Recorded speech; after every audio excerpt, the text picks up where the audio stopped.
Hello अस्सलाम वालेकुम, good evening, welcome two रंगन भरी शाम विद मी किरण मीर। कहिड़ा हाल आहिनि तव्हांजा? ठीकु आहियो? ख़ैरियत सां आहियो? ऐं अॼु दिलि चए पई त तव्हां सां इहा ॻाल्हि बि शेयर कयां ऐं ख़ुशी जो इज़हार बि कयां ऐं पाक फ़ौज खे बि सलाम करणु चाहींदसि ऐं इन खां अलावा एयरफोर्स खे बि सलाम करणु चाहींदसि। उन सां गॾु गॾु जेके असांजा पाकिस्तान जा स्पेशली जेके मक़ामी माण्हू आहिनि, जीअं ख़ैबर पख्तूनख्वा थी विया या सिंध जा माण्हू थी विया या पंजाब जा जेके मक़ामी माण्हू थियनि था, उन्हनि खे बि सलाम पेश करणु चाहींदसि। कल्ह तव्हांखे ख़बर आहे त हिकिड़ो हादसो पेश आयो सुबुह जो 7:45 बजे ऐं बटग्राम जेको मानसेरा खां 45 किलोमीटर जे फ़ासिले ते आहे ऐं हिकिड़ो मतिलबु एॾो ख़ूबसूरत ॼण त हिकिड़ी जन्नत आहे बटग्राम। अगरि कंहिं विज़िट कयो हुजे त उते हिकिड़ो एरिया आहे, इलाइक़ो आहे अलाई जे नाले सां, जिथे ज़मीनी रस्ता उन्हनि खे हिकिड़ी जॻह तां ॿी जॻह ते वञण जे लाइ हो केबल कार्स यूज़ कंदा आहिनि, जंहिंखे असां केबल लिफ्ट चवंदा आहियूं। उन्हनि जे ज़रिए हो हिकु पासे खां ॿिए पासे वेंदा आहिनि ऐं इहो सफ़र सालनि खां पियो थो हले। डेली बेसिस ते 200 खां मथे ॿार रोज़ सफ़र कंदा आहिनि। उन में स्कूल वेंदा आहिनि, टीचर्स स्कूल वेंदा आहिनि, मक़ामी माण्हू हेॾां खां होॾे वेंदा आहिनि, पंहिंजे जेको डेली बेसिस ते जेके यूटिलिटीज़ थियनि थियूं, जेके घर जा जेके सामान थियनि था, कॾहिं हेॾां वेंदा आहिनि, कॾहिं होॾां वेंदा आहिनि, रिश्तेदार बि हूंदा आहिनि, दोस्त यार बि हूंदा आहिनि, मतिलबु इहो ट्रैवल उन्हनि जो हलंदो रहंदो आहे। हेठि ॾिसजे त खाई बि आहे, जंगल बि आहिनि ऐं ॾाढो ख़ूबसूरत दरिया बि आहे जेको वहिकिड़ो आहे। ॿार 7:45 बजे उन में फाथा आहिनि, 7 ॿार जेके स्कूल वञी रहिया हुया ऐं उन्हनि सां गॾु हिकिड़ो नौजवान हुजे जेको मुक़ामी हुयो। केबल कार जेका हुई उनजी हिकिड़ी ॾोरी टुटी आहे, पोइ ॿी ॾोरी टुटी आहे, हो सॼी उबती थी वई ऐं ॿार उन में फासी पिया। पाक फ़ौज उते पहुती आहे पंहिंजा हेलीकॉप्टर्स खणी करे। उन खां पोइ जेको आहे एयरफोर्स जी मदद सां, बहरहाल चवण जो मक़सदु इहो 13 कलाकनि जे अंदरि अंदरि सभिनीनि खे बाहिफ़ाज़त ज़मीन ते लाथो वियो आहे। त इन जे करे ख़ुशी जो मौक़ो आहे ऐं सलाम पेश करणु चाहींदसि स्पेशली पाक फ़ौज खे ऐं एयरफोर्स खे त ही आहिनि त वाक़ई असांजा जेके बि मसइला मसाइल आहिनि उहे हल थी था वञनि पिया। त इन जे करे मां पहिरियां बि जीअं तव्हांखे चयो आहे त रूमर्स ते बिलीव न कंदा कयो, कंहिंजे पुठियां लॻी करे पाक फ़ौज जे हवाले सां ग़लति बयानी न कंदा कयो। ही उहे जवान आहिनि, ये उहे इंसान आहिनि जेके हर वक़्तु बॉर्डर ते बीठल आहिनि असांजी हिफ़ाज़त जे लाइ। सो अॼु मां तहे दिलि सां पाक फ़ौज खे सलाम पेश करणु चाहींदसि, पंहिंजी ऐं पंहिंजी पूरी टीम जी तरफ़ां ऐं पूरी KTN 7 जी तरफ़ां। सो इहे जेके मामलात हूंदा आहिनि ॾाढा ॾुखिया हूंदा आहिनि, ॾाढो ख़तरनाक मिशन हुयो, पर अल्लाह जी महिरबानी सां, अल्लाह जे हुकुम सां सभु बाहिफ़ाज़त ज़मीन ते पहुची विया। पर चवण जी ॻाल्हि इहा बि आहे त उते को रस्तो न ठहियो आहे, का ब्रिज न ठही आहे अॼु ॾींहं ताईं। त उतां जी जेका हुकूमत आहे ख़ैबर पख्तूनख्वा जी, त मां पंहिंजे प्रोग्राम जे तवसुल सां उन्हनि खे हिकिड़ी रिक्वेस्ट करणु चाहींदसि त बराए महिरबानी कुझु अहिड़ो कयो जो ज़मीनी रस्ता ठही वञनि। जॾहिं कराकरम हाईवे ठही सघे थो त हिते रोड्स छो कोन था ठही सघनि, को पुल छो कोन थो ठही सघे? ठहण लाइ सभु कुझु थी सघे थो, पर इम्प्लीमेंटेशन जी ॻाल्हि हूंदी आहे न। थोरो इम्प्लीमेंट करण बि सिखो, थोरो माण्हुनि जे हवाले सां बि सोचणु सिखो। अॼु असां सां गॾु जेके हिते गेस्ट मौजूदु आहिनि, ॿई माशाल्लाह सां मोतबर आहिनि ऐं असांजे लाइ रिस्पेक्टेबल आहिनि। हमेशह असांजे स्क्रीन ते तव्हां उन्हनि खे ॾिसंदा रहंदा आहियो ऐं काफ़ी टाइम खां पोइ अॼु वरी हिते गॾु थिया आहियूं। असां सां गॾु AB लाशारी साहिबु हिते मौजूदु आहिनि, एडवोकेट आहिनि, पोइट आहिनि ऐं ह्यूमन राइट एक्टिविस्ट आहिनि, चेयरमैन FHRRP बि आहिनि। उनखां अलावा प्रोफेसर डॉक्टर शेर मेहरानी हिते मौजूदु आहिनि, पोइट बि आहिनि, राइटर बि आहिनि, साई लतीफ़ जा पारखू बि आहिनि। सो ॿिन्हिनि खे भली कार कंदासीं। अस्सलाम वालेकुम सर। कीअं आहियो? ठीकु आहियो? तबियत ठीकु आहे तव्हांजी? तव्हां ख़ुशि आहियो? अल्हम्दुलिल्लाह। अस्सलाम वालेकुम सर, कीअं आहियो? अस्सलाम वरहमतुल्लाह। तव्हां कीअं आहियो? अल्हम्दुलिल्लाह, बिल्कुलु ठीकु ठाक ऐं ॾाढो सुठो लॻो तव्हां ॿिन्ही खे ॿीहर ॾिसी करे। माशाल्लाह, सेम हियर। सर, ही जेको कल्ह वाक़ियो थियो आहे इन जे हवाले सां तव्हां छा चवणु चाहींदो? बहरहाल हादसा कुदरती तौरु थींदा आहिनि ऐं पाक फ़ौज उन में जीअं का क़ुर्बानी ॾिनी ऐं क़ुर्बानी सिर्फ़ु जानी न हूंदी आहे, जानी माली या पंहिंजे मुख़्तलिफ़ जेके एक्टिविटीज़ आहिनि उनजी सूरत में ॾिनी वेंदी आहे। हाणे आम तौर ते जेको माण्हुनि हिकिड़ो तासुरु खयो त पाक फ़ौज एतिरो टाइम वेस्ट कयो ऐं उनजे बावजूदि उनखे टाइम लॻो वग़ैरह, इहो ई इशू आहे न। त उन्हनि खे इहा ॻाल्हि सोचणु घुरिजे त कंहिं बि सूरत में केॾो बि वॾो नुक़सानु थी वञे, पाक फ़ौज कॾहिं न चाहींदी आहे त असांजा जेके माण्हू आहिनि, असां जेका आवाम आहिनि, उन्हनि जो वार बि विंगो थिए। जेकॾहिं उहा जेका ॾोली जंहिंखे चऊं, लिफ्ट आम तौर ते असांजी सिंधी ज़बान में उनखे ॾोली चइबो आहे, त जॾहिं हू हेलीकॉप्टरनि जे क़रीब थी आया उहो लुॾणु शुरू पई करे, त उन टाइम इहो रिस्क पे पैदा थियो त किथे को जेके माण्हू हुते मौजूदु आहिनि उन्हनि जो नुक़सानु न थी वञे। ऐं कॾहिं उन्हनि जी के नुक़सानु ॾियण जे जेको हिकिड़ो क़िस्म जो ख़तरो हो, उन जे पेश नज़र इहो जेको ऑपरेशन उहो तवील थियो। ऐं लेकिन हिनखे असां हादसो बि न चवंदासूं, छो जो हादसे में नुक़सानु थींदो आहे। ऐं अलाह तबारक ताला जो करम आहे त उहे जेके स्टूडेंट्स हुआ असांजे मुस्तक़बिल जा मेमार आहिनि ऐं अलाह तबारक ताला उन्हनि खे ज़िंदगी ॾिनी ऐं उन्हनि जो कल्ह रिज़ल्ट बि आउट थियो हुयो ऐं उन रिज़ल्ट में उहे कामयाबु थिया ऐं वरी ज़िंदगी जे हिन इम्तिहान में बि कामयाबु थिया।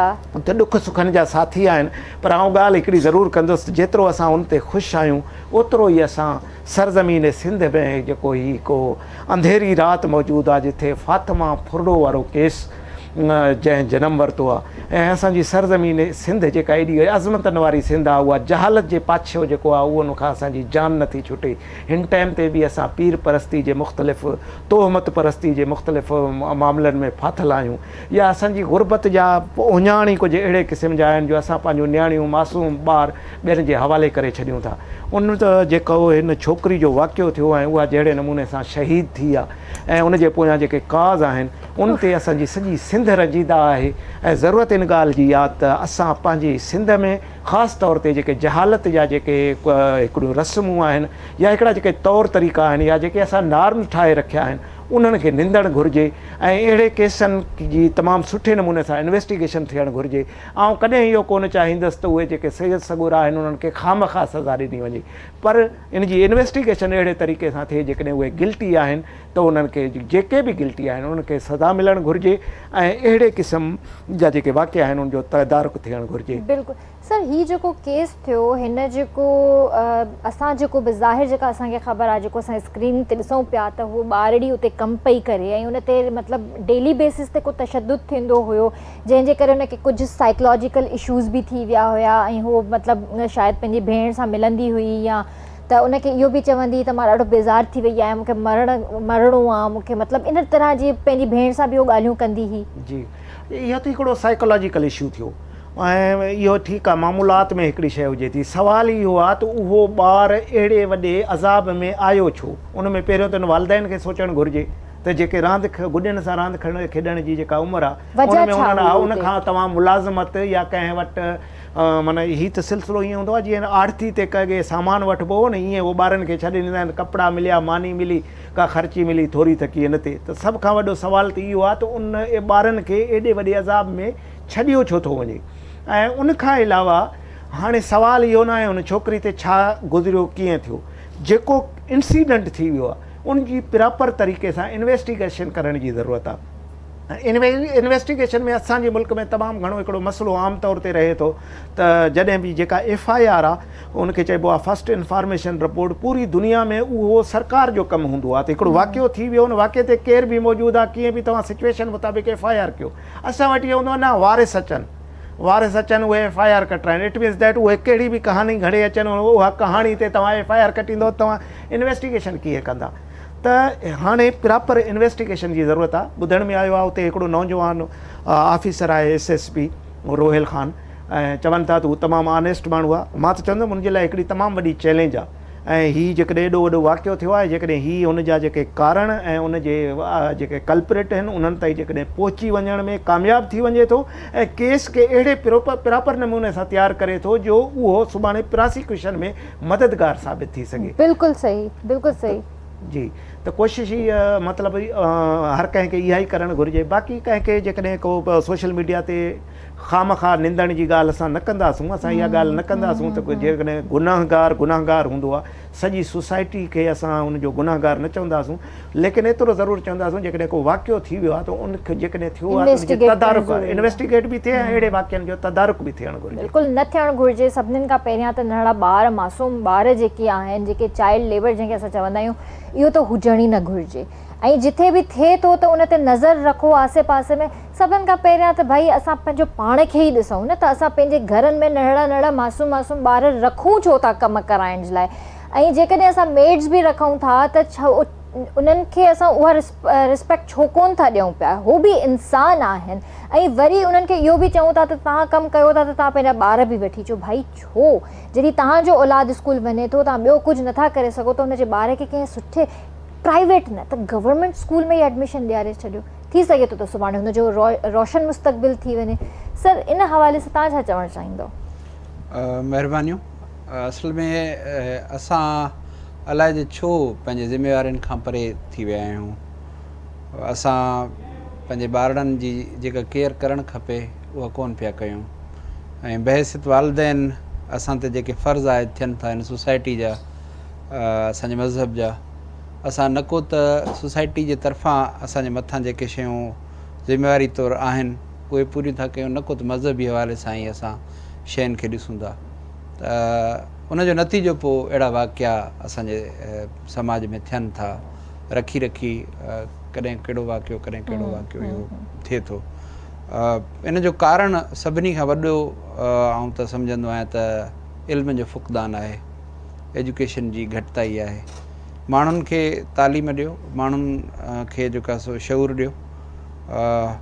पढ़ियल लिखियल माण्हू कॾहिं पंहिंजे ॿार खे ईअं कोन फिटो कंदो, छाकाणि त हुनखे ख़बर आहे त इन ॿार जी परवरिश मुंहिंजे ज़िम्मे आहे। अलाह ताला मूंखे इहो ॿारु ॾिनो आहे त इन जी ज़िम्मेवारी मुंहिंजे मथां आइद थिए थी। त उहो पाण पढ़ियल लिखियो हूंदो, ख़ासि तौर ते माउ पढ़ियल लिखियल हूंदी, त उन सां छा थींदो त हिकिड़ो घराणो पूरो उहो सुधरी सघे थो। ऐं असां वटि ख़ासि तौर ते नियाणियुनि जी तालीम जी ॾाढी खोट आहे। अलाए जो छो असां नियाणी खे उहा जेका सो हैसियत न आहियूं ॾेई सघिया अॼु ॾींहं सूधो, जेका हैसियत हुनखे घुरिजे थी ऐं जेका हैसियत हुनखे बहसियत औरत जे कुदरत जे तरफ़ां, फितरत जे तरफ़ां, दीन इस्लाम जे तरफ़ां या कंहिं ॿिए मज़हब में बि, कंहिं बि मज़हब में औरत जो मक़ाम घटि कोन्हे को। पर मुख़्तलिफ़ सोसाइटी जा अहिड़ा नॉर्म ठही विया आहिनि जो उन में औरत खे या हिकु नियाणी खे उहो मक़ाम कोन थो ॾिनो वञे। भई नियाणी आहे, पढ़ी करे छा कंदी? उहे बि त घर रहणो अथसि न, त घर रही करे हू सुठो घर त हलाए सघे थी। ज़रूरी त न आहे त पढ़णु रोज़गार जे लाइ त सिर्फ़ु न आहे। असां अलाए छो पढ़ण खे सिर्फ़ु ऐं सिर्फ़ु रोज़गार सां जोड़े छॾियो आहे। माना पढ़णो आहे त का नौकिरी करणी आहे, ईअं न हुजणु खपे। तालीम हिकिड़े इंसान खे सुठो इंसानु ठाहे थी। असांखे सुठा इंसान जेकॾहिं पैदा करणा आहिनि, सुठी सोसाइटी जेकॾहिं असांखे ठाहिणी आहे, दुनिया में पंहिंजे मुल्क, पंहिंजी क़ौम जो नालो जेकॾहिं कढणो आहे, रोशन करिणो आहे, या उते असां जेका दुनिया लेवल ते असां ते अॼु तनक़ीद कई थी वञे, असां जेकॾहिं इन खां बचणु चाहियूं था त सभिनी खां पहिरियां असांखे खपे त असां पंहिंजी नियाणी ते तवजह ॾियूं ऐं उनखे इल्म जे ज़ेवर सां आरास्ता कयूं। ॿिया ज़ेवर त असां वठी था ॾियूं पंहिंजी नियाणी खे, पर इल्म जो ज़ेवर जेको हुनजी बुनियादी ज़रूरत आहे उनखां असां उनखे महरूम था रखूं। बिल्कुलु सही। ऐं नतीजो हाणे त मां चवां थी त दुनिया मटिजी चुकी आहे ऐं असां हींअर जंहिं सदी में रहूं था इहा ॾाढी एडवांस सदी आहे। पर तॾहिं बि असां वटि अॼु बि उहे माण्हू मौजूदु आहिनि जेके पंहिंजी नियाणियुनि खे नथा पढ़ाइनि। इहो ई त अलमियो आहे हिन दौर जो, ऐं ख़ासि तौर ते असां सिंधियुनि जो इहो अलमियो आहे। अञा कोन सुधरंदासीं, बसि सुधरणु खपे। हाणे अची दीवार सां लॻायूं, बचो छा आहे हाणे। ईअं सम्झो त पस्ती जो आख़िरी ईअं सम्झो त आलम आहे जंहिं ते असां अची पहुता आहियूं। हाणे बि जेकॾहिं इन मां न निकिरी सघियासीं, हाणे बि जेकॾहिं असां अखियूं न खोलियूं त पोइ आउं सम्झां थो अञा अंजाम भयानक थींदो।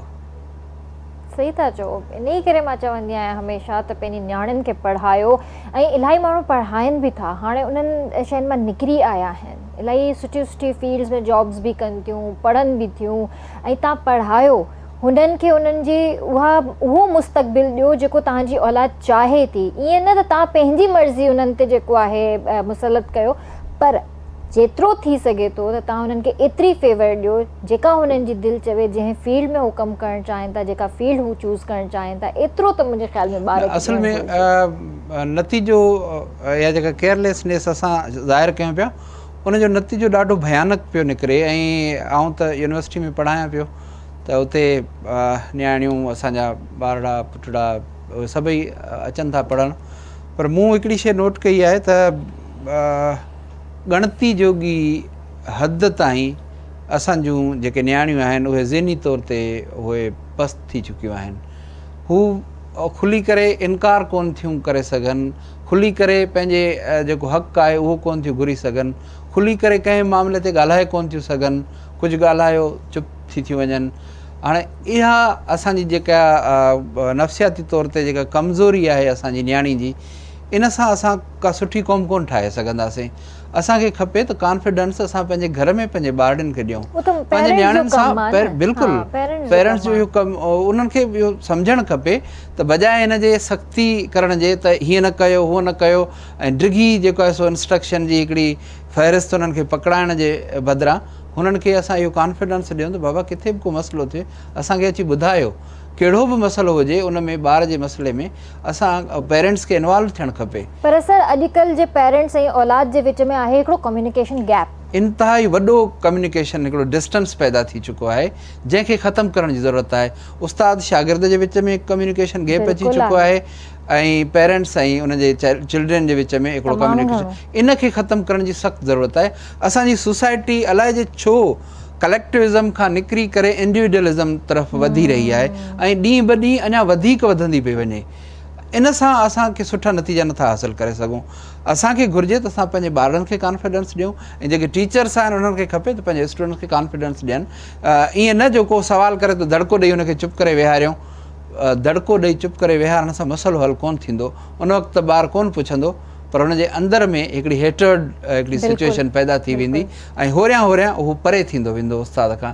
ऐं साॻी रीति असां जूं जेके माइरूं आहिनि ख़ासि तौर ते ऐं उन्हनि खे चवंदुसि, पीउ त वीचारो सुबुह सां निकिरे थो घरां ऐं राति ताईं थो वापसि मोटे, सॼो ॾींहुं ॿारड़ा माउ जे हवाले आहिनि, त माउ खे खपे त उहा ॿारनि सां फ्रेंडली रहे, हुननि जा मसइला मामला उहे ॾिसे, पाण सुलझाए, हुननि खे ट्यूशन मोकिलण खां पहिरियां स्कूल खां अचण खां बाद में कुझु घणियूं हुननि सां गुज़ारे, वरी ट्यूशन खां जॾहिं वापसि था अचनि हुननि सां वरी वेही करे ॻाल्हियूं करे, हुननि सां गॾिजी मानी खाए। असांजे घर जी सूरत हाल इहा वञी बीठी आहे, सुबुह जो सवेर तकड़ तकड़ में ॿारनि खे तयारु करणु स्कूल मोकिले, माउ चवंदी आहे हाणे मूं सुख जो साह खयों, हाणे निंड कयां ऐं मोबाइल यूज़ कयां, टीवी ॾिसां, स्टेटस ऐं टीवी ऐं इहो सॼो सोशल मीडिया इन्हनि में गुम थी वञे। वरी उहो 4-5 कलाकनि खां पोइ जॾहिं ॿार स्कूल खां अचनि था हुनजे लाइ ॼण त हिकिड़ो बर्डन थो थी वञे ऐं उहो थोरी देरि में ई तकड़ तकड़ में वरी हुननि खे को मांझांदो करायो ऐं कुझु को हुननि खां कमु पुछो न पुछो, वरी ट्यूशन ते मोकिले थी छॾे, वरी सुख जो साह खणी वेही थी रहे।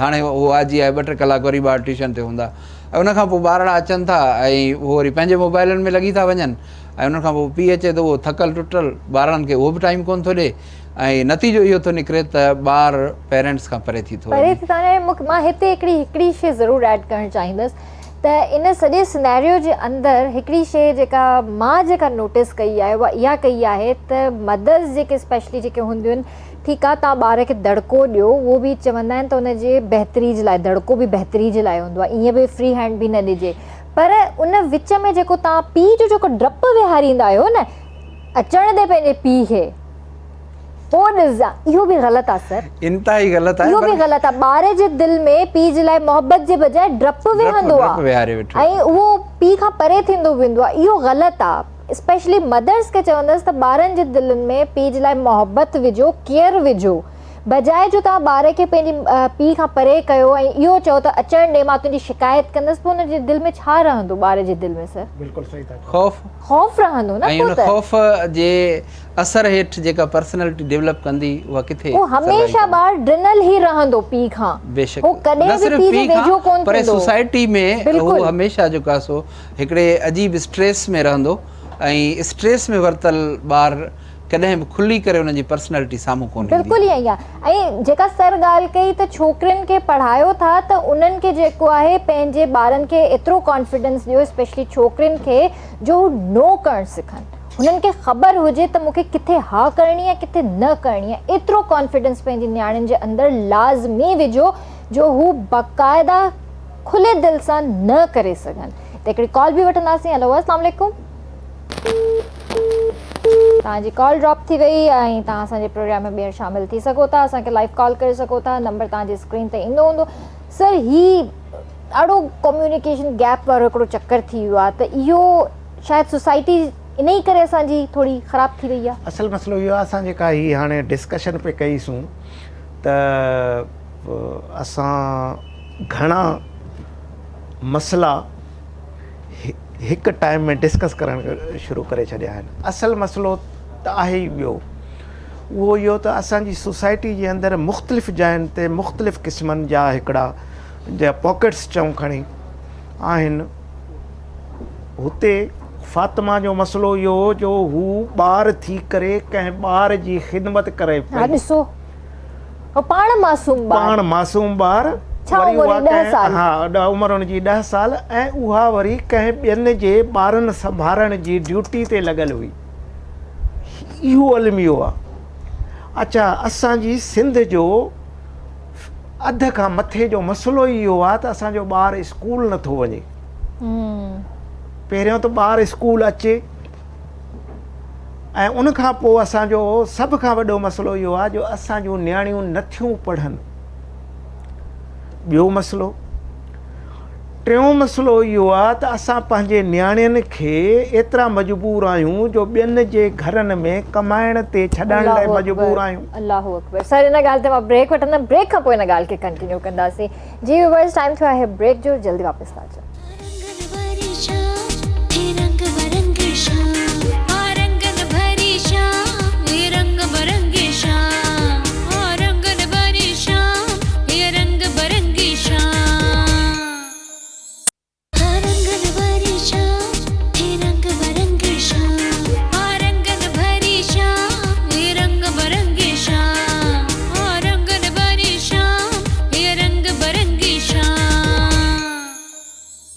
Welcome back viewers. ॿियो तव्हांखे भली कार कंदासीं रंगन भरी शाम में। तव्हां बि असांजे प्रोग्राम में शामिल थी सघो था, असांखे कॉल करे सघो था। नंबर तव्हांजी स्क्रीन ते अची रहियो हूंदो।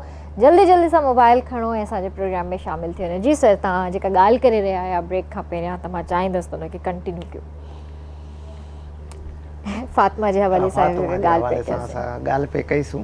सर, हिकिड़ो अहिड़ो ई सेम रिज़वाना वारो केस बि थियो आहे पंजाब में।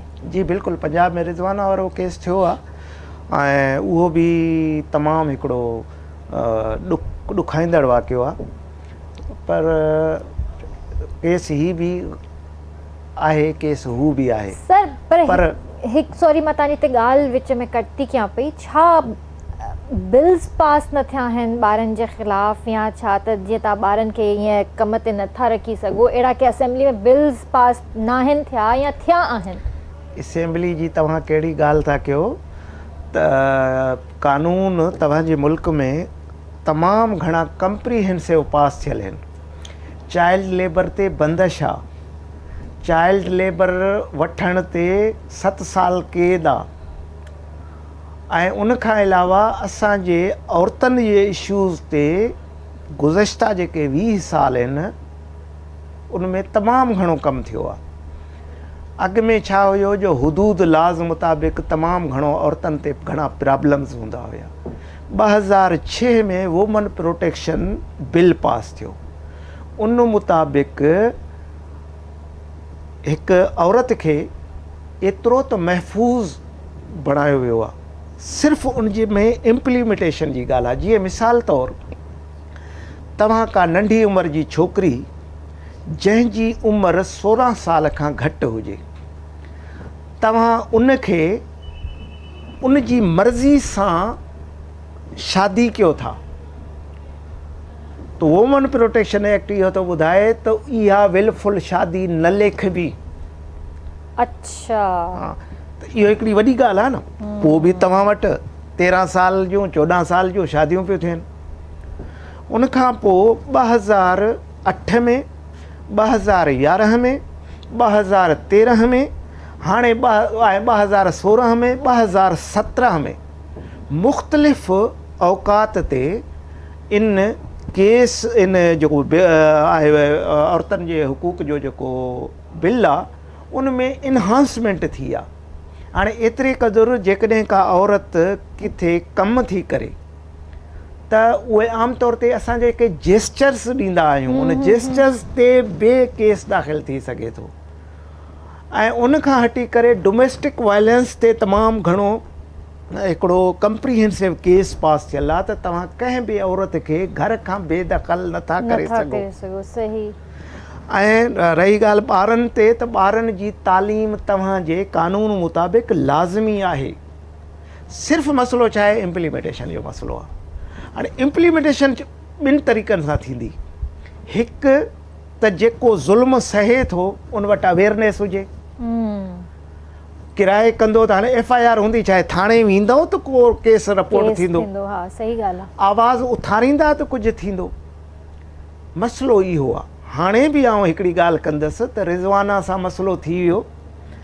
हिन टाइम तमामु घणियूं ह्यूमन राइट्स जूं तनज़ीमूं आहिनि रिज़वाना वारे इशू खे एतिरो खयों अथऊं ऐं उन जज साहिब खे एतिरो मजबूर बणाए छॾियो अथऊं जो हू बेल ते हले थो, नौकिरी विञाए वेठो, उनजी माई जेल में आहे, हिकु जज जी ज़ाल जेल में आहे। मतिलबु जेको ॿियनि खे इंसाफ़ पियो ॾियो उनजे घर में नाइंसाफ़ी थी आहे। लेकिन मां हिकिड़ो फ़र्क़ु तव्हांखे ॿुधाईंदो हलां त उते जज जी ज़ाल जेल में आहे तशदद करण ते। हिते असांजे मुआशिरे में जेकॾहिं अहिड़े क़िस्म जो को वाक़ियो थियो आहे त असां ख़ुदि उन्हनि जा सपोर्टर आहियूं। कॾहिं चऊं था त बाबा पीर जेको आहे मेरो 5 सेरो त हीअं थी वेंदो, कहिड़ो बि हुजे साड़े विझंदो, ऐं लानता आहिनि उन्हनि ते। ऐं उनखां अलावा जेका उनजी वालदा मोहतरमा आहे कलामुल्ला हथ में खणी करे हिकिड़ो मुख़्तलिफ़ क़िस्म जो हिकिड़ो पंहिंजो मौक़फ़ पेश करणु, छा क़ुर मजीद इहो त नथो चए? बिल्कुलु। जेकॾहिं को माण्हू कंहिंखे नाजाइज़ कम लाइ चए थो ऐं वास्तो क़ुर जो ॾिए थो त इहो माण्हू न मञे, उन ते को ॾोह कोन्हे, सॼो ॾोह वास्ते ॾियण वारे ते आहे। त सवाल इहो आहे इम्प्लीमेंटेशन सिंध में पोइते छो आहे? जीअं डॉक्टर साहिबु हिकिड़ी बहितरीनु ॻाल्हि कई त असां जेके आहियूं सो आम तौर ते जेका दुनिया में तालीम हले पई उनखां घणो पोइते आहियूं, हक़ीक़त में आहियूं। छो जो जेके मामूलात ज़िंदगी आहे उन में जेका तेज़ी अचे थी, तेज़ी जेका रफ़्तार आहे, रफ़्तार जेतिरे ताईं तव्हांजी यूरोपियन कंट्रीज़ सां मैच न थींदी एतिरे ताईं तव्हां उन दर्जे ते नथा पुॼी सघो। मैच कीअं थींदी? प्रोडक्शन सां। उहा प्रोडक्शन इल्मी प्रोडक्शन हुजे, ज़री प्रोडक्शन हुजे, तव्हां कमायो, तव्हांजा माण्हू ॿाहिरि वञनि, तव्हांजा मिसाल तौरु डॉलर हेॾे मोकिलनि, तव्हां सारियनि मां कप मां कमायो, पैसो तव्हांजे आम माण्हू हारी नारी ताईं पहुचे। असांजो हारी कंहिं वॾेरे जो जेको आहे सो मजबूर उनजे हथां न हुजे। इहे हिकिड़े तमामु मुआशिरे में हिकिड़ा तमामु घणा मसइला आहिनि जिन खे ॾिसण जी ज़रूरत आहे। असां उन्हनि सभिनी शयुनि खां जॾहिं निकिरी ईंदासूं पोइ असां हिकिड़े सुधरियल घर जे इशू ते ॻाल्हाए सघूं था। तव्हां जीअं डॉक्टर साहिब सां डिस्कस पे कई त वालदा ऐं वालिद साहिब जो जेको आम तौर ते ॿारनि सां रवैयो आहे, इहो रवैयो जो पहलू त उन पढ़ियल लिखियल घर में अचे थो न। हाणे मां वालदा बि पढ़ियल आहे, वालिद बि पढ़ियल आहे, ठीकु आहे, उनखे पंहिंजे ॿारनि खे सम्झाइण जा पैमाना के ॿिया आहिनि। सही। हिकिड़े ॻोठाणे माण्हू खे सम्झाइण जा पैमाना के ॿिया आहिनि। त इन जे लाइ असांखे सभ खां वधीक आवाज़ उथारण जी ज़रूरत आहे। उन में पंहिंजे पंहिंजे किरदारु अदा करण जी ज़रूरत आहे। तव्हां वेठा आहियो पंहिंजे इदारे में, तव्हां हितां आवाज़ उथारियो, असीं पंहिंजे लेवल ते कयूं, डॉक्टर साहिबु पंहिंजे लेवल ते कनि, त तॾहिं मुआशिरे में सुधारो ईंदो। बहरहाल आउं ऑप्टिमिस्टिक क़िस्म जो माण्हू आहियां। आउं इहो चवंदो आहियां त दुनिया में तमामु अहिड़ा मुआशिरा जेके डार्कनेस जे इंतिहाई हदनि ते हुया उहे बि सुधरी विया। छो जो असां पाण ई डॉक्टर साहिबु पढ़ाईंदा हूंदा, चवंदा हुआ यूरोपियन जेके आहिनि सो 15वीं सदी ताईं त कपिड़ा पाइण उन्हनि खे न ईंदा हुया, अॼु उहो दुनिया ते हुकूमत था कनि। इहे सभु मसइला आहिनि। त असांखे छा आहे जो जेके असांजा मसइला आहिनि उन्हनि खे सम्झण जी ज़रूरत आहे ऐं शुरूआति जीअं कबी आहे का बहितर अंदाज़ सां उन्हनि खे सुलझाइण जी शुरूआति करणी आहे। बसि अलाह साईं खां दुआ आहे त अलाह साईं सभिनीनि खे हिदायत ॾिए ऐं नेक अमल करण जी अलाह साईं सभिनीनि खे हिदायत ॾिए। आमीन। सर तव्हां हींअर कोई बुक लिखी रहिया आहियो, का पोइट्री तव्हांजी अची रही आहे? न शाइरी ते त को किताबु कोन पियो अचे, अलबत्ता मूं तनक़ीद जी तारीख़ ते किताबु लिखियो आहे, उहो जल्द ईंदो इंशाअल्लाह। तनक़ीद जी तारीख़? जी जी जी। त उन में छा आहे, मतिलबु छा जी तनक़ीद आहे, तारीख़ जी तनक़ीद आहे, छा आहे? न तारीख़ जी तनक़ीद कान्हे का, असल में तनक़ीद आहे अदब जी तारीख़ जी। अच्छा। ख़ासि तौर ते मूं शयुनि खे थोरो, हूअं त तनक़ीद जी तारीख़ ते काफ़ी किताब आहिनि, असांजे सिंधी में बि अकबर साहब जो बहितरीनु किताबु आयल आहे, अकबर लगारी साहब जेको सेक्रेटरी एजुकेशन आहे उनजो ॾाढो सुठो किताबु आयल आहे। डॉक्टर मुबारक लाशारी जो सुठो कमु आहे, ॿियनि दोस्तनि जो बि कमु आहे तनक़ीद जे हवाले सां, जामी चांडे जो सुठो कमु आहे। त मुंहिंजो किताबु थोरो मुख़्तलिफ़ आहे इन्हनि सभिनी खां, उहो इन जे करे जो मूं तक़रीबन 2500 साल जेका तारीख़ आहे लिटरेचर जी उनखे साम्हूं रखियो आहे। ऐं जीअं 300 क़ब्ल मसीह में यूनान में छा पियो थियो, यूनान जे इहो जेको उरूज जो दौरु आहे, हिन महिल त यूनान इलाही पस्ती जी हालत में आहे, पर तक़रीबन 300-400 साल क़ब्ल मसीह यूनान जो हिकिड़ो उरूज जो दौरु हो, सुकरात जो दौरु हो, अरिस्टोटल जो दौरु हो, अफलातून जो दौरु हो। इहो हिकिड़ो आलीशान दौरु आहे अदब जे हवाले सां, आर्ट जे हवाले सां, फ़न जे हवाले सां, इवन हुकूमत जे कारवां वारनि जे हवाले सां इहे इंतहाई अहम दौर आहिनि। त उन दौर में जॾहिं यूनान में इहो कुझु थियो पिए त सिंध में छा पियो थियो, ऐं उनखां पोइ सुतती जॾहिं रोमियुनि उन्हनि ते कब्ज़ो करे वरितो ऐं उन्हनि जा कुतुबखाना इलाही साड़े छॾियऊं, त हिकिड़ो नओं दौरु शुरू थी थो वञे।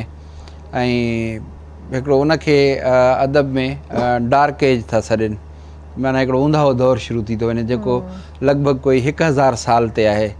400-500 ईस्वी खां शुरू थिए थो इहो दौरु ऐं 1400 ईस्वी ताईं तक़रीबन इहो दौरु यूरोप में इहो डार्क एज सॾियो वेंदो आहे, इहो समूरो दौरु। त छाकाणि त हिन में बाबायत, पापायत ऐं जेको चर्च जो तमामु घणो ग़लबो रहियो आहे ऐं माण्हू आज़ादु कोन रहियो आहे। इन दौर में माण्हू ईअं सम्झो त मुख़्तलिफ़ बंदिशुनि में क़ैद रहियो आहे। त उन दौर में असां छा हुआसीं, सिंध छा पई सोचे, सिंध में कहिड़ो लिटरेचर पे लिखियो वियो, केरु हाकिम केरु हुआ, सिंध जो कारवांवार कीअं पियो हलियो, हुकूमती निज़ाम कीअं पियो हलियो। ऐं उनखां पोइ हाणे उते डार्क एज आहे, असां वटि उहो डार्क एज कोन्हे को। हाणे उते ॾिसो त हिकिड़ो अजीब स्ट्रेस वारो दौरु आहे यूरोप में, समूरे तक़रीबन यूरोप में इहो दौरु अजीब स्ट्रेस वारो दौरु आहे ऐं हिकिड़े बंदिशुनि जो दौरु आहे।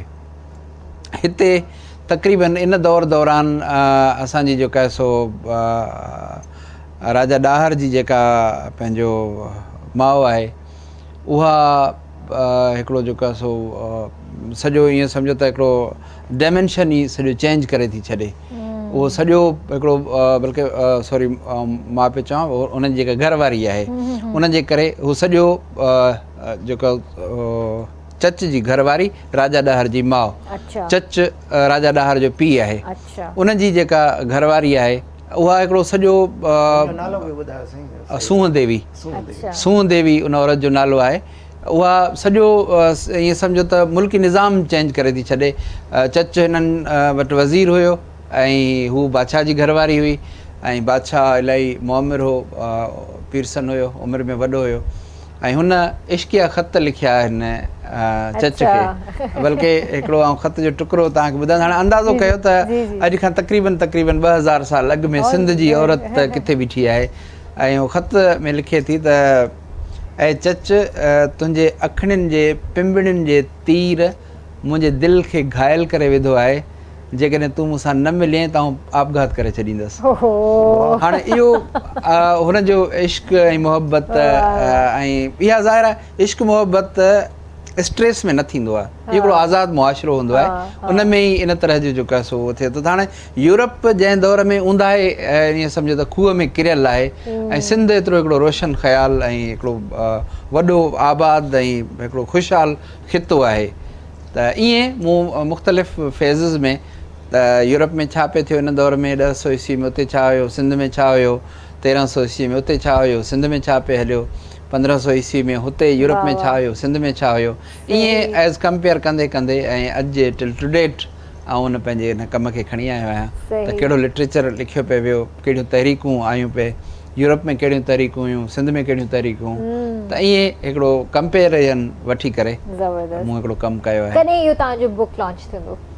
सून इंशाल्लाह। इंशाल्लाह ऑल द बेस्ट ऐं ज़रूर इनखे पढ़ंदासीं। मूंखे हिनजी हिकिड़ी कॉपी ज़रूर काफ़ी इंट्रस्टिंग थो लॻे, हालांकि मां पढ़ंदी कोन आहियां एतिरा बुक्स, पर कॾहिं कॾहिं का शइ जॾहिं इंट्रस्टिंग लॻंदी आहे त मां पाण ई चवंदी आहियां त मूंखे हिनजी कॉपी ज़रूर ॾिजो।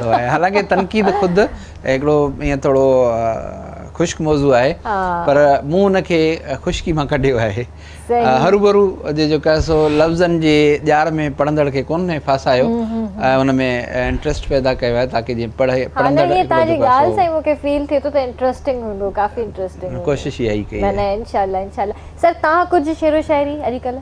न, शेरो शाइरी खां हटी करे मूं 2 कम पंहिंजे ज़िमे खयां हुया पंहिंजे प्रोफेशन खां हटी करे। हिकु त मूं साईं लतीफ़ सरकार जो जेको आउं बलोची में तर्जुमो पे कयो, पहिरियों हिकिड़ो किताबु हुन में अची बि चुको आहे, ऐं हाणे जेके साईं लतीफ़ सरकार जूं वायूं आहिनि उन्हनि खे मूं ट्रांसलेट कयो आहे।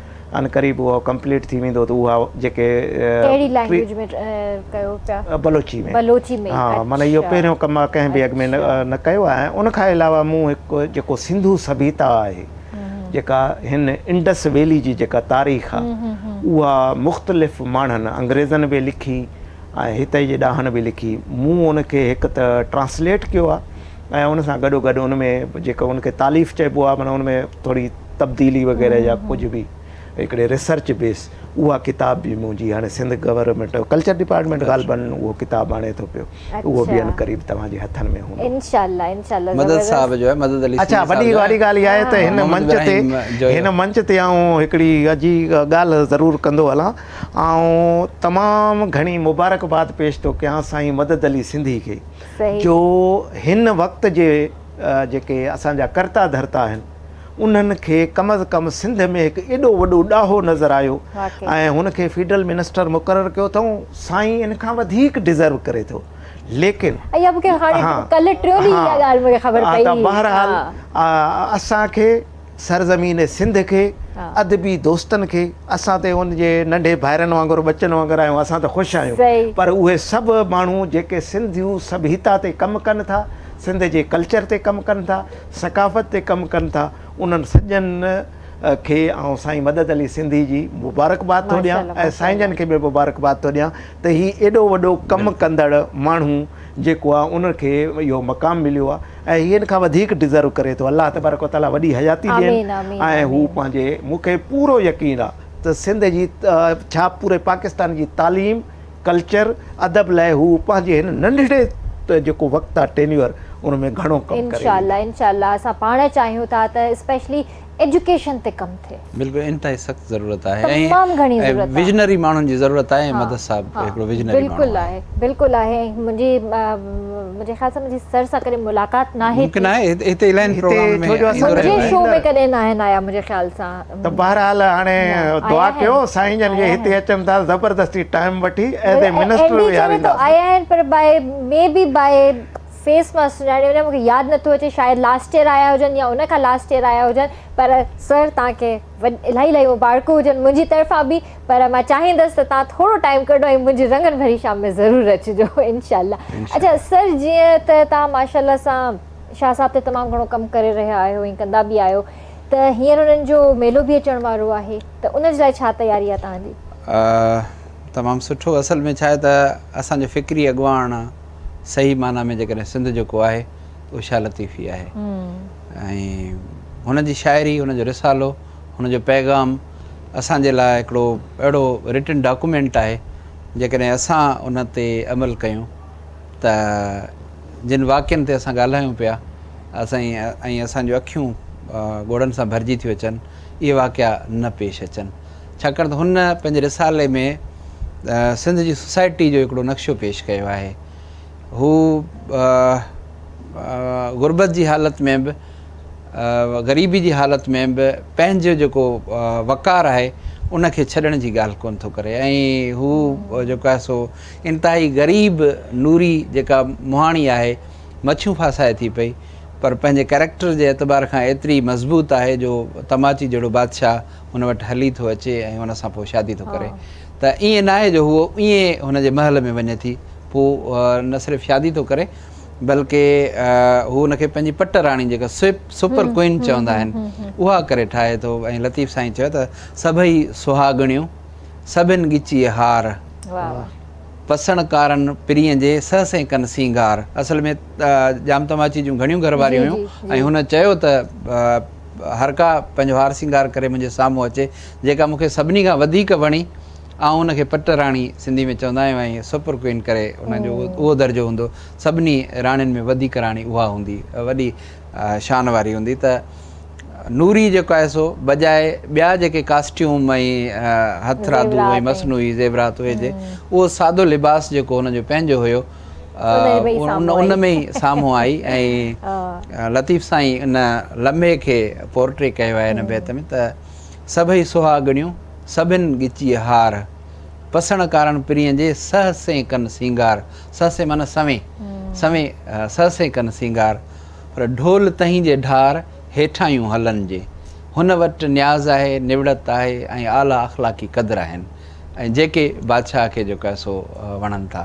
त ईअं हू लतीफ़ सां ईअं नथो चए त असांजी सोसाइटी जो जीअं अॼु जी असांजी सोसाइटी आहे उन में माशी हालतूं ॾिठियूं थी वञनि। सभिनी खां पहिरियां किथे बि जेकॾहिं का ॻाल्हि हले थी, इवन रिश्ते जी ॻाल्हि हले थी त सभिनी खां पहिरियां इहो पुछियो थो वञे त भई उहो पैसो पंजड़ कीअं अथनि, माशी हालत कीअं अथनि, ऐं जेकॾहिं को उहा माशी हालत सुठी आहे त असां सभई जेको आहे चवंदा हा बसि ठीकु आहे। असां इहो कोन पुछंदासीं त भई उहो जेको भाई आहे अख़लाक़ी क़दुरु अथसि या न अथसि, हुन में अख़लाक़ी वैल्यूज़ आहिनि या न आहिनि। ईअं त न आहे रुगो पैसो ठाहे वेठो आहे, पर उहो बुनियादी तौर ते जेको आहे सो अंदरि हुन में जानवर आहे। त ईअं लतीफ़ साईं जे सोसाइटी जो स्ट्रक्चर ठाहियो आहे, असांजे हवाले करे छॾियो आहे। असां जेकॾहिं उन खां पिरायूं त आउं सम्झां थो त असां अहिड़नि केतिरनि वाक्यनि खां आज़ाद थी वेंदासीं। ऐं लतीफ़ साईं जी आलमी आफ़ाक़ी पैगाम ॾिनो आहे त साईं सदाईं करी मथे सिंध सुकार, दोस्त मिठा दिलदार आलम सभा आबाद करी। त सुख ऐं सुकून जी जेका हिकिड़ी सूरत हाल आहे उहा असां पैदा करे सघूं था, डिपेंड्स अपॉन अस। त असां उन अज़ीम शाइर जे पैगाम खे, अज़ीम मुफ़क्किर जे पैगाम खे लाइफ ते केतिरो इम्पोज़ कयूं था, उनजो इतलाक़ केतिरो था कयूं। असां पढ़ूं था, उनजा मिसाल बि ॾियूं था। आम लतीफ़ साईं जा केतिरा ई बैत अहिड़ा आहिनि जेके पहाका ऐं चवणियूं बणिजी चुका आहिनि। केतिरा ई माण्हू हूंदा जेके गुफ़्तगू में लतीफ़ साईं जा बैत उनजूं सिटूं पेश कंदा हूंदा, पर इहे सिर्फ़ु पेश करण जे लाइ न आहिनि, इहे अमल करण जे लाइ बि आहिनि। ऐं अक्सर पंहिंजे शागिर्दनि खे चवंदो आहियां त असां किताब पढ़ंदा आहियूं, अंग्रेज़ी में हूंदा आहिनि त उन्हनि में लेसन 1, लेसन 2, लेसन 3 ईअं हूंदो आहे, ऐं सिंधी में सबक़ु पहिरियों, सबक़ु ॿियो, सबक़ु टियों ईअं हूंदो आहे। असां इहो सबक़ु यादि त कयूं था त हिन सबक़ में हीअ शइ आहे, असल में उहो सबक़ु यादि करण लाइ कोन्हे, सिखण लाइ आहे। ऐं उन सबक़ जी रोशनी में पंहिंजी ज़िंदगी खे तब्दील करण जे लाइ आहे। असुलु हुनजो लेसन मां मुराद आहे त पंहिंजी ज़िंदगी खे संवारियो इन जी रोशनी में। असां उहो सबक़ु यादि कयूं था, जवाब में उन्हनि जो जवाब बि सुठो लिखूं था, मार्कूं मिली थी वञनि, असां पास थी वञूं था, पर उनजी ज़िंदगी असांजी ते को बि असरु कोन थो थिए। असां ईअं ई लतीफ़ साईं पढ़ूं त था पिया, उनखां पिरायूं कोन था पिया, उनखां पुरजूं कोन था पिया, उनखां सिखूं कोन था पिया। असां जेकॾहिं लतीफ़ साईं खां सिखूं त सिंध अॼु बि उन सूरत हाल में हुजे जंहिंजो मूं ज़िक्र थोरी देरि पहिरियां कयो, त हू हिकिड़ी अज़ीम हिकिड़ी धरती आहे जेका अज़ीम तारीख़ पंहिंजी रखे थी। तव्हां जेको आहे सो दुल दरिया ख़ान जे दौर जी सिंध ॾिसो, समन जे दौर जी सिंध ॾिसो त हिन जूं सरहदूं अफ़गान बॉर्डर ताईं आहिनि ऐं मथां कश्मीर ताईं वञी उहे सरहदूं वञी मिलनि थियूं पियूं। ऐं हिते सिंध जो झंडो जेको आहे सो फड़के थो पियो, ऐं कंहिं बि ॿाहिरि हमलावर खे जुरत कान थी थिए त हू हिते काहे अचे ऐं हिते अची हमिलो करे ऐं हिन खे गज़ब करे सिंध जो हक़ु। पर जॾहिं दुल दरिया ख़ान शहीद थी थो वञे ऐं जेको आहे सो जाम निंदे जी हुकूमत ख़तमु थी वञे, ऐं चवंदा त सिंध जी ख़ुशहाली जो आख़िरी दौरु उहो हुयो। 1521 में दुल दरिया ख़ान जी शहादत थी आहे। त उनखां पोइ मुसलसिल पठान, अरगून, तुर्खान ऐं मुग़ल ऐं इवन पोइ बाद में अंग्रेज़, इहे जेको आहे सो मुख़्तलिफ़ क़ौमूं धारियूं ईंदियूं हुयूं, कब्ज़ा कंदियूं हुयूं ऐं सिंध श्रिंक थींदी वई आहे। ऐं हाणे सिंध तव्हांजे साम्हूं आहे। हाणे इन में असांजो ॿिटो नुक़सानु थियो आहे। हिकिड़ो नुक़सानु इहो थियो जो असां सिंध जा वैल्यूज़ ख़तमु करे वेठासीं। मुख़्तलिफ़ हमलावर जेके हिते हमला कंदा ईंदा रहिया त उन्हनि हितां जे फ़िक्र जेको अज़ीम फ़िक्र हुयो, सिंध जो पंहिंजो फ़िक्र हुयो जंहिंमें इंसान दोस्ती सरे फ़हिरिस्त हुई। हितां जो जेको फ़िक्र आहे उनजो बुनियादी नुक़्तो इंसान दोस्ती आहे, ह्यूमनिज़म आहे त हीअ सभ खां पहिरियां माण्हू इंसान हुजे, इंसान सां प्यारु कंदड़ हुजे, मज़हब उन खां पोइ रखियो वियो आहे, छाकाणि मज़हब इंसान जे लाइ, इंसान मज़हब जे लाइ कोन्हे को। त उहो फ़िक्र मुस्मार थियो आहे धारियुनि हमलनि जे करे। उन खां पोइ असांजे अदब ते ख़राबु असर पिया आहिनि, असांजे वैल्यूज़ ते इलाही ख़राबु असर पिया आहिनि। ऐं उन खां पोइ वरी हिकिड़ो रोशन सिंध जो जेको तसवुरु असांखे लतीफ़ साईं ॾेई वियो, उन खां पोइ त असां उहो शायदि गेन न करे सघिया। हींअर त सर इलाही हालात सिंध जा ख़राबु आहिनि। हींअर ॾिसो था त डेली बेसिस ते छा छा हाणे तव्हां अंदाज़ो कयो सोणी जेको आहे सो लतीफ़ साईं उहो पेश कयो आहे। अॼु खां 300 साल अॻु में लतीफ़ साईं सुरसोणी में हुन जेका औरत जी हुनजी मर्ज़ी जे ख़िलाफ़ु शादी थी थिए, जंहिंखे हू तस्लीम कान थी करे, जंहिंखे हू क़बूल कान थी करे, त हू पंहिंजे मर्ज़ी जे मर्द सां मिलणु वञी रही आहे हुनजी शादी खां पोइ बि, छाकाणि त हुनजी मर्ज़ी जे ख़िलाफ़ु शादी थी आहे, हुनखे क़बूल ई कान थी करे। ऐं हुन खां पोइ उहो जेको आहे हुन सां मिले थी। लतीफ़ साईं हुनखे हीरोइन करे पेश कयो आहे ऐं इनकार ऐं मज़ाहमत जो उहो सिंबल करे पेश कयो आहे, जंहिंजी अॼु जी औरत खे बि हुन खां सिखण जी ज़रूरत आहे। त सोणी उहो हुनजो राइट आहे त हू कीअं कंहिं सां ज़िंदगी गुज़ारे गुज़ारणु चाहे थी। हक़ ॾिनो आहे सर, असांजो इस्लाम बि हक़ ॾिनो आहे, असांजो क़ुर पाक में वाज़े तौर ते आहे, हुज़ूर पाक पाण फरमायो आहे जेसीं ताईं न्याणी जी मर्ज़ी न आहे तव्हां हुन ते ज़बरदस्ती नथा करे सघो। हक़ीक़त आहे, असांखे इस्लाम बि हक़ ॾिए थो। हक़ीक़त आहे। ईअं लतीफ़ साईं जीअं हाणे तव्हां चयो त कहिड़ियूं तयारियूं आहिनि, त कॉन्फ्रेंस आहे 2 तारीख़ ते, अदबी कॉन्फ्रेंस आहे भिटशा ते कल्चर डिपार्टमेंट जे तरफ़ां। असां दोस्त उन में वेंदासीं। हितां कराची मां काफ़ी दोस्त आहिनि, मुख़्तियार अबड़ो साहिबु आहे, साईं आहे, लाशर साहिबु आहे, ॿिया काफ़ी दोस्त आहिनि जेके हैदराबाद खां ऐं ॿिया जॉइन कंदा। त हिकिड़ी बहितरीनु अदबी कॉन्फ्रेंस आहे, सुघड़नि जी कॉन्फ्रेंस आहे उते भिटशा ते। ऐं उनखां अलावा मौसीक़ी जी महफ़िल जीअं हूंदी आहे जंहिं ते लतीफ़ी राग हुन में शामिलु हूंदो आहे। यानी माशाअल्लाह, मतिलबु इहो हिकिड़ो फ़ुकराई रंग जेको सुघड़नि वारो इहो अॼु बि मौजूदु आहे न? हा बिल्कुलु आहे। इहो सिंधी जी तमामु बहितरीनु सिन्फ़ आहे ऐं इनखे इनकार नथा करे सघूं। त उन में हिकिड़ो तमामु वॾो हर जेको गुफ़्तो हूंदो आहे उन में को न को सबक़ु हूंदो आहे। जीअं हाणे त वरी जेको आहे सो कल्चर डिपार्टमेंट जो सेक्रेटरी जीअं आहे अलीम लाशारी साहिबु आहे ऐं DG मुनवर महेसर साहिबु आहे, उहो पाण हिकिड़ो फ़ुकरा ई लॾे जा माण्हू आहिनि, सलीम सोलंगी साहिबु या ॿिया जेके दोस्त आहिनि, सॼा आर्ट सां प्यार करण वारा माण्हू आहिनि। त उहे त वरी पंहिंजे माना इहे अकबर साहिबु चवंदो त लतीफ़ असांजो इश्क़ आहे, त हू जेको बि कमु कंदा हुनखे ड्यूटी सम्झी कोन था कनि, बल्कि पंहिंजो इश्क़ सम्झी करे। उहो बि कोई सम्झे न। बहरहाल हिन दफ़े छा को चङो अरसो थियो आहे हुन खां वठी न जेके right person on right job आहिनि। माना हाणे साईं मुनवर साहिबु या जीअं अलीम साहिब जी ॻाल्हि कई तव्हां, इहे सभु माण्हू उहे ई आहिनि जेके अदब सां कल्चर सां मुहबत कनि था। त उहे उहिदनि ते बि उहे वेठा आहिनि। वरी सही ॻाल्हि आहे न, हुजण बि उहे माण्हू खपनि जिनखे ख़बर हुजे। हाणे मूं जहिड़ा माण्हू वेहंदा त पोइ मां छा कंदमि? न तव्हां बि घणो कुझु करे सघो था, तमामु घणी सोच लोच आहे। बल्कि मां त चवंदोमांव शाइरी बि शुरू कयो, सबक़ु ॾियूं था। हा इहा ॻाल्हि इहा त मां शेरो शाइरी सिखां, पर उन खां पहिरियां त मूंखे शाह साहिबु पढ़ो, शाह साहिब खे पढ़ो, सम्झणो पवंदो। हा, अदब जूं तमामु घणियूं इसनाफ़ आहिनि उन में। सर हाणे मुंहिंजो पंहिंजो ख़ानदान अदबी आहे, सजो ख़ानदान अदबी आहे। बसि कंहिं न कंहिं में तबाज़माई कयो, कहाणी लिखी वठो। ख़ानदान माशाअल्लाह असांजो अदबी, असां एक्टर माण्हू। हा ठीकु आहे। सो इहो थोरो चेंज थी वियो ट्रैक असांजो। एक्टिंग बि फ़नून लतीफ़ा में थी अचे, सॼो मिलियल आहे, चेंज न आहे, मिलियल आहे। एक्टिंग जेका आहे न उहो बि इन जो हिसो आहे। ॻाइणु वॼाइणु, एक्टिंग करणु, लिखणु, पढ़णु, इहो सॼो कल्चर जो। ऐं हिकिड़ी ॻाल्हि ऐं तव्हांजे हिन प्रोग्राम जे तवसुस सां, हिन रंगनि भरी शाम जे तवसुस सां इहा सॼे सिंध जे जेके बि जिथे बि ॾिसनि था असांजा दोस्त, उन्हनि ताईं इहा पहुचाइणु चाहींदुसि। सही माना में जेकॾहिं आर्ट सां तव्हां जुड़ी वञो त दहशत, ख़ौफ़, अकेलाइन, मायूसिन ऐं उदासियुनि मां ॿाहिरि निकिरी ईंदा। सही माना में जेकॾहिं तव्हां आर्ट जे वेझो अची वेंदा, कहिड़े बि नमूने सां उहो लिखो था, पढ़ो था, एक्टिंग कयो था, म्यूज़िक आहे, जे आर्ट जे कहिड़े बि कैलीग्राफी था कयो, मुसवरी था कयो, आर्ट जे कहिड़े फोटोग्राफी था कयो। ज़िया साईं अक्सर इहो चवंदो आहे त भई जेकॾहिं को बि माण्हू आर्टिस्ट आहे न, त उहो घटि में घटि कातिल कोन थो थी सघे, सही ॻाल्हि आहे, उहो हक़ीक़त रेपिस्ट कोन थो ॻाल्हि थी आहे। सघे, सही ॻाल्हि आहे, उहो कंहिंजो बिल्कुलु नुक़सानु सही नथो ॾेई सघे। बिल्कुलु सही ॻाल्हि आहे। त ईअं जेकॾहिं असां आर्ट खे लतीफ़ साईं खे सम्झी वठूं त असां सिंध खे सुठो करे सघूं। इंशाल्लाह, अल्लाह में उम्मीदूं आहिनि। सर ही FHRRP तव्हां हिन जा चेयरमैन आहियो, इन जो फुल फॉर्म छा आहे? अच्छा, FHRRP जो फुल फॉर्म आहे फ्रेंड्स ऑफ ह्यूमन राइट्स अच्छा एंड रिस्पॉन्सिबिलिटीज़ पाकिस्तान। अच्छा अहिड़े माण्हुनि, अहिड़े दोस्तनि जो मजमूओ जेके इंसानी हक़नि जा दोस्त बि आहिनि ऐं पंहिंजी पंहिंजी कैपेबिलिटी में पंहिंजी रिस्पॉन्सिबिलिटी बि महसूसु करे कुझु न कुझु कनि था।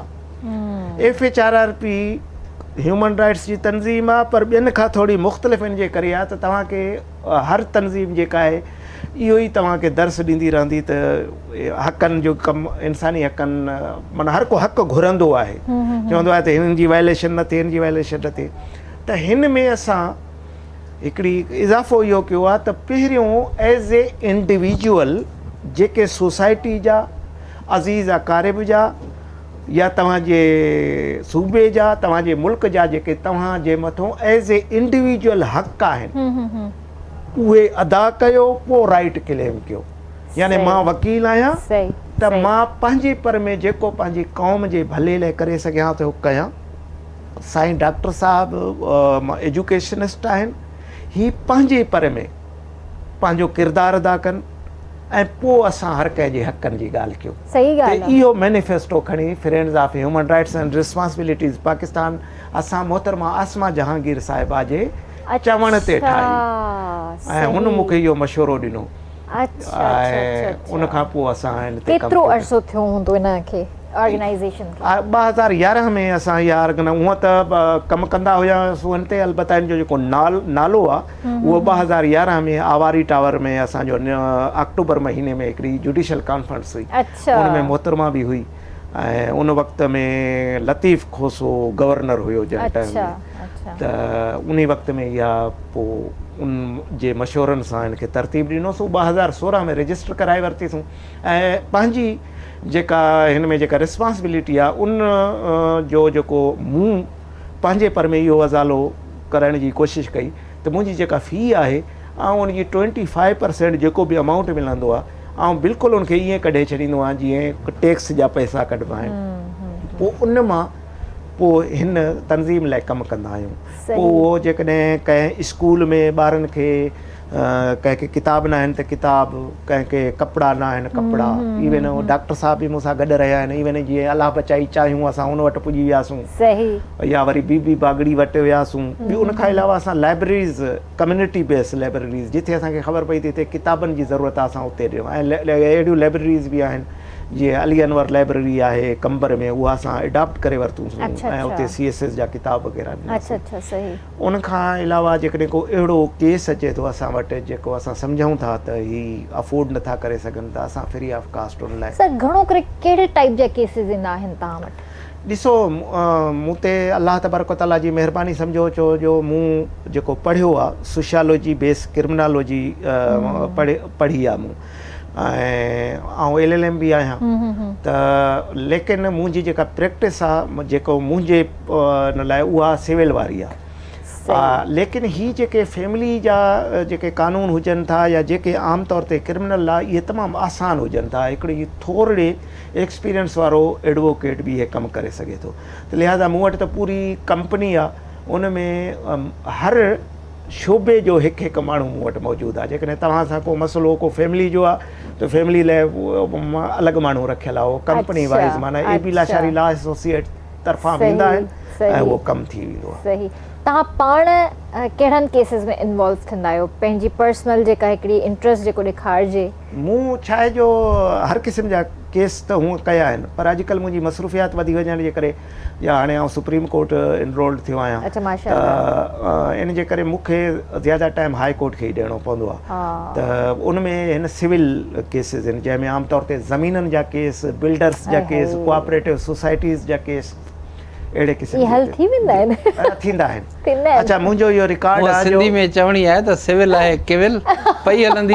पर मां हिकिड़ी मज़े जी ॻाल्हि ॿुधायां त इहो असांजो सिविल जो जेको केस आहे आमतौर ते उनखे सूट चइबो आहे, उहे माण्हुनि जा अहिड़ा बि आहिनि 20-20 सालनि खां हलनि था, लेकिन मूं अल्हम्दुलिल्लाह 1 साल में बि उहे केस ख़तमु कराया। ऐं वरी कोशिशि इहा हूंदी आहे त असां उन्हनि खे हिकु क़िस्म जा जेके ॿई पार्टियूं हूंदियूं आहिनि, ठीकु आहे मां हिकु जो वकील ज़रूरु आहियां, लेकिन मां ॿिन्ही खे विहारे करे सम्झाइण जी बि कोशिशि कंदो आहियां त तव्हां जेकॾहिं पंहिंजो बि टाइम बचायो, असांजो बि बचायो, जेको अल्टीमेट एंड आहे हीअ थी। कॉम्प्रोमाइज़ करे वेंदा आहिनि, के माण्हू कंदा आहिनि, ऐं अहिड़ा बि खोड़ सारा वाक़िया थिया आहिनि जिन मुंहिंजो चवणु न वरितो ऐं पोइ अची मुंहिंजे साम्हूं शर्मिंदा थिया। अच्छा सर, घणो करे जेके ज़मीनी केसिस जेके थींदा आहिनि अॼुकल्ह असांजे मुआशरे में ॾिठो वियो आहे त छोकिरनि खे ॾाढो मतिलबु हटायो वेंदो आहे ज़मीनी कारवायुनि में या जाइदाद में या ज़मीन में को हिसो आहे, इहो छोकिरनि खे उन्हनि जो हक़ न ॾिनो वेंदो आहे। भले उहे शादी करे हली थियूं वञनि, पर मां इहो चवंदी आहियां त ठीकु आहे जेकॾहिं तव्हां छोकिरी खे शादी करायो था त पीउ जी हयाती में ई पीउ जो फ़र्ज़ु आहे त न्याणी खे उनजो हक़ शादी खां पहिरियां ई ॾेई छॾे। इहो बहितर न आहे? इहो बहितरीनु आहे, लेकिन इहो बि जीअं मूं पहिरियों जेका बहस कईसूं ऐं उन में मूं जीअं हिसो वरितो, असांजी सिंध जी सोसाइटी जो हिकिड़ो अलमियो आहे जंहिं असां वारे जेकाबाद वारे इलाइक़े में ॿुधो कीअं त छोकिरी खां पुछो त बाबा हीअ तुंहिंजी हिसे जी ज़मीन आहे, त उहो चवंदो मां पंहिंजे मिठड़े भाइरनि खां खसे करे मुड़ुस खे ॾियां।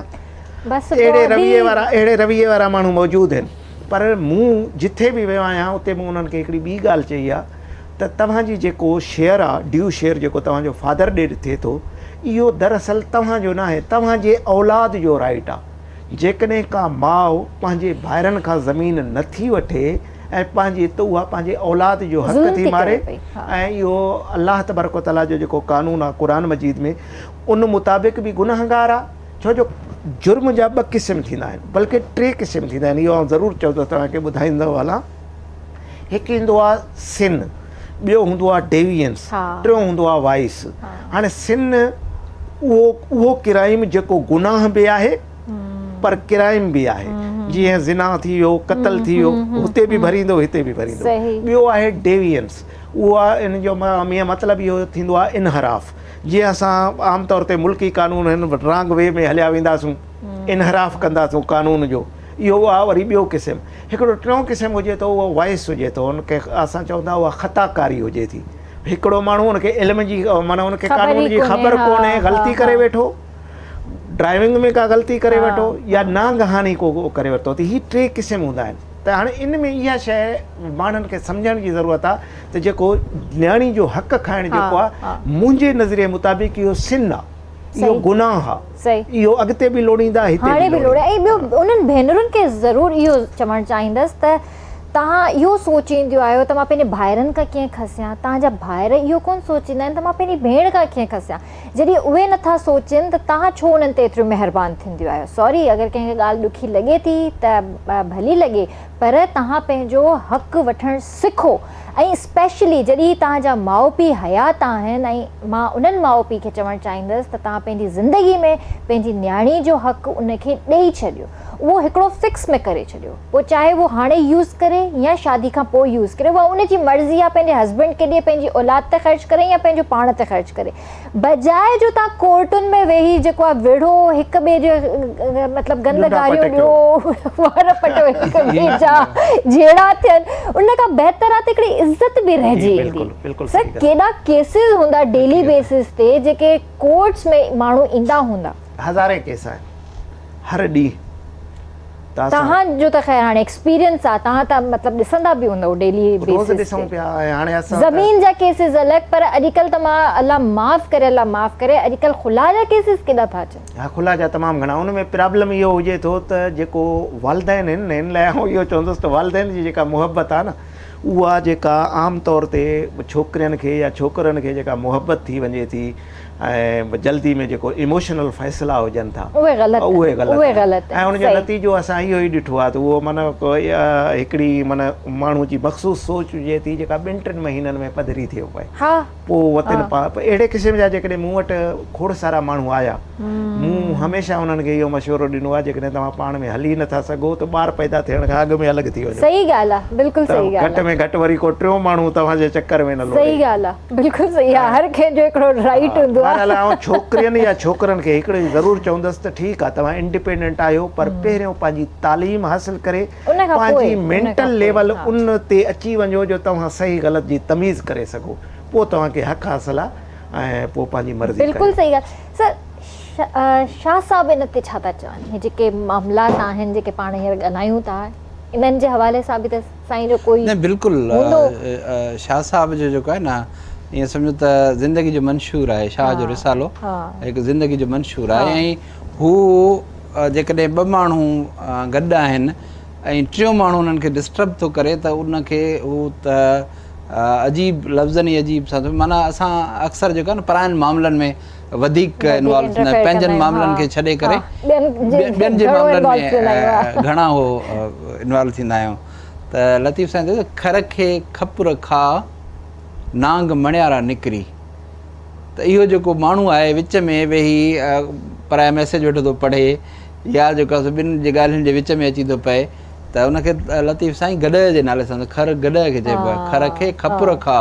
खपुर वरी अहिड़ो ज़हरीलो नांग हूंदो आहे, जे होॾां डंग हणंदो माण्हू एट द स्पॉट मरी वेंदो आहे। खर खे खपुर खा नांग मणियारा निकिरी, वेठो कीअं कनाए सुरबुर संदी सजणे। हो पाण में राज़ न्याज़ जूं ॻाल्हियूं वेठा था कनि, हीअ कनाए ऐं उहे ॿुधे थो पियो। या जेके इन तरह जा माण्हू जेके ॿियनि जे रस्ते जे लाइ रुकावटूं पैदा कंदा आहिनि या खॾूं खोटींदा आहिनि। अक्सर माण्हू, हिकिड़ो माण्हू आहे कामयाबी जे रस्ते ते वञे थो पियो, सख़्तु महिनत करे थो पियो, ॿिए जो न अचिणो न वञिणो, पर उनखे रोकणो आहे कामयाबी खां, कंहिं न कंहिं तरीक़े सां हिन जो रस्तो जेको आहे सो कटणो आहे। हुनखे हुनजे रस्ते कटजण सां को फ़ाइदो कोन्ह थींदो, पर इहो थींदो जो हुनजो रस्तो कटिजो। जीअं हुन जेका 3 इडियट्स जो डायलॉग बि आहे त पंहिंजी फेल थियण जो एॾो ॾुखु नाहे थींदो जेॾो दोस्त जे पहिरें नंबर अचण जो ॾुखु थींदो आहे। सही ॻाल्हि आहे। लतीफ़ साईं अहिड़नि माण्हुनि जे लाइ थो चए त अला खर जीअनि मदियूं जिनी मन में, अहिड़ा किरदार भले जहिड़ा हुजनि जिन जे मन में मदी आहे, ख़राबु सोचूं आहिनि, असां ऐं पिरियुनि जूं उमेदूं पसंदि, तंहिंखां पोइ मरनि सड़ी नई सूर में। त भले तेसीं ताईं जहिड़ा हुजनि जेसि ताईं असांजूं कामयाबियूं थियनि, असां कामयाबु थियूं, उनखां पोइ भले नई सूर में सड़ी मरी वञनि। त लतीफ़ साईं हर तरह सां असांजी रहनुमाई कई आहे। हाणे इन किरदार खे कर्ज़ थो करे, इन मां मुराद आहे त तव्हां अहिड़ा न थियो। असुलु इन में जेको मफ़हूम इहो न आहे त उहो कर्ज़ थो करे पियो रुॻो, इनखे कर्ज़ इन करे थो करे त अहिड़ा तव्हां न थियो, तव्हां माण्हुनि जे लाइ आसानियूं पैदा कयो, रुकावटूं पैदा न कयो। बेशक असां जेकॾहिं कंहिंजे लाइ आसानियूं पैदा कंदासीं त अलाह साईं असांजा रस्ता क्लियर कंदो वेंदो, आसानी पैदा थींदी। वॾी महिरबानी तव्हां ॿिन्ही जी, तव्हां पंहिंजो क़ीमती वक़्तु असांखे ॾिनो ऐं ॾाढी सुठी कचेरी रही अॼु, कैजुअल रही पर सुठी रही, थोरो हटके ऐं डिफरेंट रही। सर कोई मैसेज ॾियणु चाहींदव? बसि हिन मौक़े जी मुनासिबत सां एतिरो पंहिंजे सिंध जे मिसकीन मारूअड़नि खे चवंदुसि त कॾहिं बि पंहिंजे नियाणियुनि खे कंहिं पीर जी हवेली हवाले न कयो ऐं कंहिं वॾेरे जे घर में न छॾियो। पंहिंजे बचड़नि खे पंहिंजे साम्हूं रखो त तव्हां इन सां कम अज़ कम इहे जेके सिंधड़ी में एॾा वॾा हाञा पिया थियनि, इन्हनि खां बची पवंदासीं। वॾी महिरबानी सर। जी सर। जहिड़े खां परे रहो। लतीफ़ साईं जो ई मैसेज आहे, वगर कयो वतन प्रित न छिननि पाण में, पसो पखीड़नि माण्हूअ मेठ घणो। पखियुनि खे ॾिसो पाण में वलर कयूं घुमनि था पिया, हिक ॿिए सां कोन था विढ़नि, माण्हू हिक ॿिए सां विढ़नि था, माण्हुनि खे खपे त न विढ़नि। बिल्कुलु सही, बिल्कुलु सही। ऐं इनशाला व्यूअर्स, मूंखे उमेदु आहे त तव्हांखे अॼु जो शो पसंदि आयो हूंदो। ज़िंदगी रही त तव्हां सां सुभाणे मुलाक़ात कंदासीं। तेसीं ताईं पंहिंजो पंहिंजे प्यारनि जो ख़्यालु रखिजो। मूंखे RBS जी पूरी टीम खे ॾींदा इजाज़त। अल्लाह हाफ़िज़।